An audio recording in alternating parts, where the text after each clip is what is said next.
In this video, we're going to explore shared views in Autodesk Inventor. Simply go to your Collaborate tab and click on Shared Views. This will load up a Shared Views panel. This panel can be docked and placed on a different screen, or just kept alongside the other tabs inside of Inventor. So from here we can see any shared views that we've already created, and we can create our own shared view from Inventor. So I'm going to click Create New Shared View.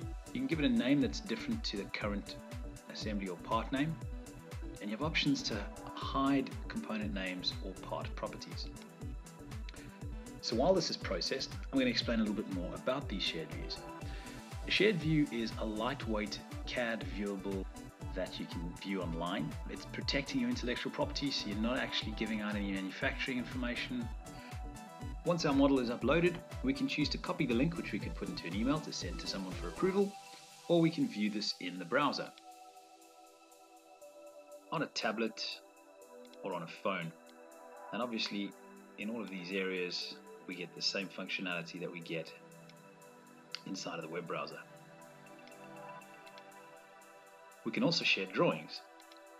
So let's have a look at our shared view inside of this browser over here.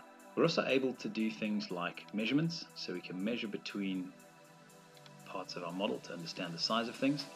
So if we look at a markup, maybe we want to zoom into a specific area,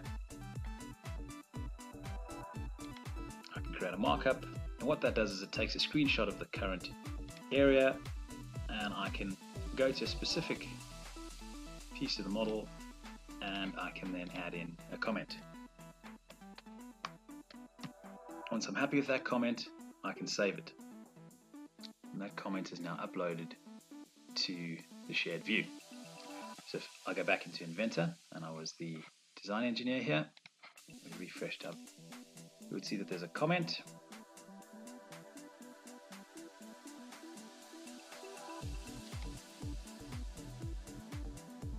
And that comment is shown on the model. We close that markup, and because I originated this, I could resolve that markup as well.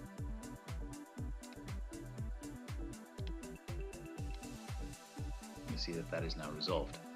So the last couple of things you need to remember is that shared views only last 30 days. They can be extended by clicking on the three dots over there and clicking extend, and that'll extend the shared view for a further 30 days. And remember that you need to be signed into Inventor. And the reason for this is that shared views use part of your A360 allocation. I hope you find this useful.